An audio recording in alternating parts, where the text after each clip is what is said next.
కూటమి పాలనలో రాయలసీమ అభివృద్ధి పథంలో దూసుకెళ్తుందని నంద్యాల ఎంపీ బైరెడ్డి శబరి అన్నారు. చంద్రబాబు నాయకత్వంలో రాయలసీమను అగ్రికల్చర్ గ్రీన్ ఎనర్జీ హబ్గా తీర్చిదిద్దుతున్నామని తెలిపారు. వైసీపీ పాలనలో ఎలాంటి అభివృద్ధి జరగలేదని విమర్శించారు. కులాలు మతాల మధ్య వైసీపీ చిచ్చు పెడుతోందని ఆరోపించిన శబరి కేసులు ఉన్న వారిపై మళ్లీ చర్యలు తీసుకుంటామని హెచ్చరించారు. ఈరోజు ఇంకా 2 సంవత్సరాలు పూర్తి కాకముందే మన తెలుగుదేశం పార్టీ ఎంత బాగా పనిచేస్తుంది, ప్రతి ఒక్క జోన్, ఉత్తరాంధ్ర అయితేనేమి, కోస్తా అయితేనేమి, రాయలసీమ అయితేనేమి, అన్ని జోన్స్ ఈక్వల్గా అభివృద్ధి చెందేలాగా ఈరోజు ప్రయత్నం చేస్తున్నాం. ముఖ్యంగా మన గౌరవ ముఖ్యమంత్రి గారు నారా చంద్రబాబు నాయుడు గారు అయితేనేమి, లోకేష్ అన్న, ఇద్దరు కూడా 24 గంటలు మన రాష్ట్రం అభివృద్ధి చెందాలి, వెనక్కి 50 సంవత్సరాలు 5 సంవత్సరాల్లో వెనక్కి వెళ్ళిన రాష్ట్రాన్ని ముందుకు తీసుకెళ్లాలి అనే ఉద్దేశంతో ఈరోజు వన్ ఆఫ్ ది టాప్ స్టేట్గా విత్ ఇన్ 23 మంత్స్లో 2 సంవత్సరాలలో ఒక టాప్ 1 స్టేట్గా తీర్చిదిద్దారు అంటే వారి వెనకాల ఎంత కృషి, ఎంత కష్టం ఉందో మనం అందరం కూడా ఆలోచన చేయాలి. ఈరోజు రాయలసీమ ఒక రతనాల సీమగా తీర్చిదిద్దడానికి అని చెప్పి ఆనాడు ఎన్టీ రామారావు గారు ఏదైతే ప్లాన్ చేశారో, ఇరిగేషన్ ప్రాజెక్ట్స్ అయితేనేమి, అది చంద్రబాబు నాయుడు గారు ద్వారా ఒక స్టేజ్కి వచ్చి, అట్లాగే రాయలసీమను ఒక హార్టికల్చర్ హబ్గా మనం అందరం గమనిస్తే గ్లోబల్గానే ప్రపంచ దేశాల్లోనే టాప్ 1గా రాయలసీమ హార్టికల్చర్లో కాబోతుంది.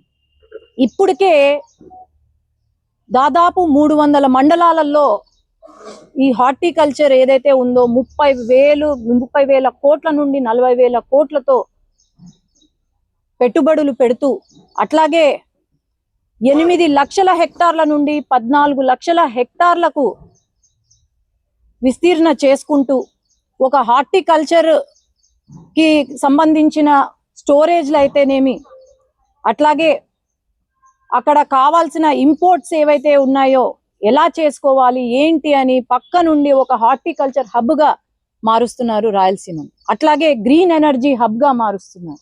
ఒక పక్క గ్రీన్ ఎనర్జీ హబ్, ఒక పక్క మ్యానుఫ్యాక్చరింగ్ యూనిట్స్, కియా అయితేనేమి, రాయల్ ఎన్ఫీల్డ్ అయితేనేమి, ఇలాంటి ఎన్నో పరిశ్రమలు మన రాయలసీమకు వస్తుంది. నిన్న రాయల్ ఎన్ఫీల్డ్ తీసుకొస్తే 1000 మందికి ఉద్యోగాలు ఈ రాయల్ ఎన్ఫీల్డ్ ద్వారా వస్తాయి. అట్లాగే చుట్టుపక్కల పరిశ్రమలు పెరుగుతాయి. అట్లాగే ఈ రోజు కూడా శంకుస్థాపన చేస్తున్నారు. ఎక్కడైనా దేశంలో ఫైటర్ జెట్ మ్యానుఫ్యాక్చరింగ్ యూనిట్ ఈరోజు రాయలసీమలో మన పుట్టపర్తిలో శంకుస్థాపన చేస్తున్నారు, మొదలవుతుంది అంటే మనం అందరం కూడా గర్వపడాలి. 2019 నుండి 24 వరకు వైఎస్ఆర్సీపీ ప్రభుత్వం ఏదైతే ఉందో వాళ్ళు ఏమైనా అభివృద్ధి చేశారా రాయలసీమకు అని నేను ప్రశ్నిస్తున్నాను.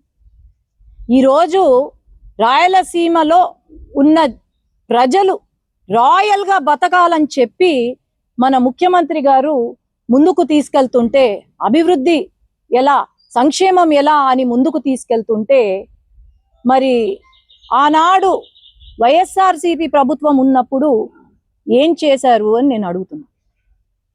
ఆనాడు ఒక్క పరిశ్రమ లేదు. మనం అందరము చూసాము. ఒకే రోజు దాదాపు 10,000 మంది ఎక్కడో హైదరాబాద్కి, బెంగళూరుకి వలసలు వెళ్ళిన రోజు మనం చూసాం. కానీ ఈ రోజు పక్కన జిల్లాల నుంచి, పక్కన రాష్ట్రాల నుంచి మన రాష్ట్రానికి వలసలు వస్తున్నారు. ఎందుకు? పెట్టుబడులు ఎక్కువ ఉన్నాయి, ఉద్యోగాలు వస్తాయి, ఇక్కడ బాగుంది అనే ఉద్దేశంతో ఇక్కడికి రావడం జరుగుతుంది. మరి ఇంత చేస్తున్నా కూడా వైసీపీ వాళ్ళు కొత్తగా ఒక గేమ్ మొదలు పెట్టారు. ఏంటి అంటే 2 కులాల మధ్యలో లేకపోతే మతాల మధ్యలో చిచ్చు పెట్టే విధంగా, శాంతి భద్రతలకు భంగం కలిగేలాగా ఈరోజు ప్లాన్ చేయడం, ప్రతి జిల్లాలో ఒక ఇష్యూని టేకప్ చేసి, ప్రతి జిల్లాలో చిల్లర ఇష్యూస్ని టేకప్ చేసి, లేకపోతే మతాల మధ్యలో లేకపోతే కులాల మధ్యలో చిచ్చు పెట్టడానికి రౌడీ మూకలను దింపి, ఒక్కొక్క జిల్లాలో రౌడీ మూకలను దింపి ఈరోజు రాజకీయం చేయాలి అని అనుకుంటున్నారు. ఆనాడు పవర్లో ఉన్నప్పుడు ఇదే రాజకీయం చేశారు, ఇలాంటి రౌడీయిజం చేశారు. పవర్లో లేనప్పుడు కూడా ఇలాంటి రౌడీయిజమే చేస్తున్నారు. ఆనాడు అది భరించలేకనే ప్రజలు బుద్ధి చెప్పి 11 సీట్లకు పరిమితం చేశారు వైసీపీ వారు. ఈనాడు మళ్ళీ అదే పద్ధతిలో ఫాలో అవుతున్నారు. వచ్చే ఎన్నికల్లో ఒక్క సీటు కూడా ఉండదు అని నేను తెలియజేస్తున్నాను. నిన్న కర్నూలులో జరిగిన విషయం, యాక్చువల్గా అయితే అట్లాంటి రౌడీ మూకల గురించి మనం మాట్లాడాల్సిన అవసరం కూడా లేదు. కానీ ప్రజాప్రతినిధులుగా, ప్రజలచే ఎన్నుకోబడిన నాయకులుగా మాకు సంక్షేమం ఎంత ఇంపార్టెంటో, అభివృద్ధి ఎంత ముఖ్యమో, ప్రజా రక్షణ, ప్రజల పీస్ఫుల్గా ఉండాలి అనే భద్రత కల్పించాలి అనే బాధ్యత కూడా మా పైన ఉంది. నిన్న అంతా జరిగిన తర్వాత నేను అడిగాను, ఏంటి అసలు ఏమి అంత రెచ్చిపోతున్నారు ఒక్కొక్కరు, ఇప్పుడు వరకు కనిపించని నాయకులు కూడా వచ్చి ఏందేందో మాట్లాడుతున్నారు అని అడిగితే, అసలు ఎస్వి మోహన్ రెడ్డి గారు చాలా సీనియర్ వ్యక్తి, ఆయనకి ఎంతో అనుభవం ఉన్న వ్యక్తి. స్క్రాప్ వాళ్ళను వేసుకొచ్చి పక్కన ఆయన మాట్లాడుతూ ఉంటే, ఆ స్క్రాప్తో మళ్ళా మాట్లాడిస్తుంటే, మరి నేను ఒకటే ప్రశ్న, దేని గురించి ఫైట్ చేస్తున్నారు మీరు? ఒకడు అంటాడు వైసీపీ నాయకుడు, ఇంకొక విషయం, నిన్న ఏదైతే ధర్నా చేశారో ఒక 200 మంది ఉండొచ్చాడు. ఆ 200 మందివి చిట్టా తీస్తే ప్రతి ఒక్కరి పేర్లు, అక్కడ ఎవరున్నారు ఏంటి అనేది ప్రతి ఒక్కరి పేరు, వారి చిట్టా, వారి చరిత్ర అన్ని లిస్ట్ వచ్చాయి. దాంట్లో సగం మంది గంజాయి బ్యాచ్, ఇంకొంతమంది కిడ్నాప్ చేసేవాళ్ళు, ఇంకొంతమంది అటెంప్ట్ మర్డర్లు ఉన్న వాళ్ళు, ఇలాంటి బ్యాచ్ని వేసుకొని ధర్నా చేస్తారు. అది ఏంటంటే పేరెత్తితే చాలు ఓ అని అరుస్తారు. అది ఎవరు పేరెత్తినా అరుస్తారు, మా పార్టీ వాళ్ళ పేర్లు ఎత్తినా అరుస్తారు, వాళ్ళ పార్టీ పేరెత్తినా అరుస్తారు. అంటే ఏమన్నా పేడు ఎన్నిసార్లు ఓ అని అరుస్తే ఏమన్నా డబ్బులు ఇస్తారో నాకైతే తెలీదు. అక్కడ ఉన్న వాళ్ళు 50% ఎవరెవరు నా పైన సోషల్ మీడియాలో ఒక పోస్ట్ పెడితే గలీజ కామెంట్స్ పెట్టే వాళ్ళు ఎవరో నాకు తెలుసు. నిన్న చాలా గొప్పగా బాలు అని ఒక మనిషి పేరెత్తి అన్యాయం చేస్తున్నారు తెలుగుదేశం పార్టీ వాళ్ళు అని అంటున్నారు. అసలు ఎవరు ఇతగాడు ఎవడు, ఆయన చరిత్ర ఏంటి? ఈరోజు ఎఫ్ఐఆర్లు, ఆయన పైన నమోదైన కేసులు, ఎఫ్ఐఆర్లు, ఇల్లీగల్ లిక్కర్ అయితేనేమి, ఆడవాళ్ళ విషయంలో అయితేనేమి ఎఫ్ఐఆర్లు. నాకు తెలిసిన విషయము, వాడి షర్ట్ ఇప్పి చూస్తే అంట మొత్తము 30-40 కార్ట్లు ఉంటాయంట, ఓ 10 మంది అమ్మాయిల పేర్లు ఉంటాయంట. ఆడు చేసేది ఏంటి అంటే అమ్మాయిలకు లైన్ వేయడము, వాళ్ళను హరాస్ చేయడము, బ్లాక్మెయిల్ చేయడము, హరాస్ చేయడం, ఇది వాళ్ళు చేసే పని. అట్లాగే మొన్న చనిపోయిన వ్యక్తి, నా కాండోలెన్సెస్ టు ద ఫ్యామిలీ, నేను వాళ్ళని ఏమీ అనట్లేదు. కానీ అన్నీ కూడా ఇప్పుడు ఒక కంప్లైంట్ వచ్చినా కూడా, లేదంటే ఎవరైనా కంప్లైంట్ వచ్చినా కూడా అన్ని రికార్డెడ్ ఉంటాయి.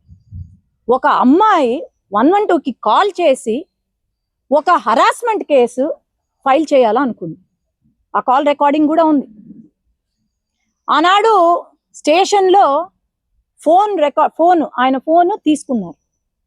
ఆ ఫోన్లో ఏంటిరా అని చూస్తే ఎంతో మంది అమ్మాయిలను బ్లాక్మెయిల్ చేస్తూ, వాళ్ళ వీడియోస్ రికార్డ్ చేస్తూ, ఆ ఫోన్లో ఆ వీడియోస్ ఉన్నాయి, రికార్డ్ చేస్తూ గూగుల్ పే, ఫోన్ పే నుండి డబ్బులు తీసుకుంటూ బయటికి వచ్చింది. అది కేవలం అది బయటికి వచ్చింది అని చెప్పే ఆ ఉద్దేశంతో మరి ఏమైందో, భయపడ్డాడో మరేమో, కానీ ఇది రాజకీయం చేశారు. నేను ఒకటే అడుగుతున్నా, సూసైడ్ లెటర్ అని చెప్తున్నారు, ఎక్కడుంది సూసైడ్ లెటర్? ఒక జెరాక్స్ కాపీ చూపించి అసలు అది ఎవరు రాశారో కూడా తెలియదు, ఇన్వెస్టిగేషన్ టీమ్ కి ఇవ్వమంటే ఒక జెరాక్స్ కాపీ ఇచ్చి ఒరిజినల్ లెటర్ ఇవ్వమంటే ఇంతవరకు on record original suicide letter ఇవ్వలేదు. ఎందుకు? ఇలాంటి వాళ్ళ కోసమా వైసీపీ వాళ్ళు ఇలాంటి అమ్మాయిలను వేధించి అమ్మాయిలను బ్లాక్మెయిల్ చేసే వెధవల కోసమా నిన్న ధర్నా చేసింది వైసీపీ వాళ్ళు అని నేను ప్రశ్నిస్తున్నా. ఏమంటారు? ఎక్కడో మొక్కేసి వచ్చినాడంట జైల్లో, 2014లోనే మొక్క వేసి వచ్చినాడంట, ఇప్పుడు మానయ్య ఉంటదంట. నీకు అంత దూలం ఉంటే అంత జిలం ఉంటే ఆ మొక్కను ఆ మానుగా మారిందా లేదా అని చూసుకోవడానికి పోవాలనుకుంటే పోయి చూసుకొని రా. నీకు ఎవరైనా డిగ్రీలు చెప్తారు, అరే నేను ఎంబీబీఎస్ చేసిన, ఎండి చేసిన, లేకపోతే ఇంజనీర్ చేసినానని. వీళ్ళు ఏంటంటే నేను పుట్టినప్పటి నుంచి జైలే చూసినా, నేను పెరిగిన తర్వాత కూడా జైల్లోనే ఉన్నా, లేదు రిటైర్మెంట్ తర్వాత జైల్లోనే ఉంటాను. ఇదా రాజకీయం అంటే? ఇదా వీళ్ళు చేసేది? ఒక మినిస్టర్ గారిని నింద వేసే ముందు 40 కోట్లు 20 కోట్లు కబ్జా చేసినారు అని నింద వేసే ముందు ప్రూఫ్స్ చూపి, ప్రూఫ్స్ తో పాటు మాట్లాడితే నీ పైన నమ్మకం ఉంటది ప్రజలకు. ఒక ఆర్యవైశ్య కమ్యూనిటీకి సంబంధించిన ఒక మినిస్టర్, మనకందరికీ తెలుసు ఈ దేశంలోనే మొత్తం ఆర్యవైశ్యులు ఎవరైనా దేవుడికి భయపడి భక్తి ఉన్న వ్యక్తులు అంటే ఆర్యవైశ్యులు. వాళ్ళు ఎప్పుడూ కూడా ఇటువంటి పని చెయ్యరు. అది అంటాడు బిజినెస్లు ఉన్నాయి, వాళ్ళకి ఇన్ని కోట్ల డబ్బులు ఉన్నాయి.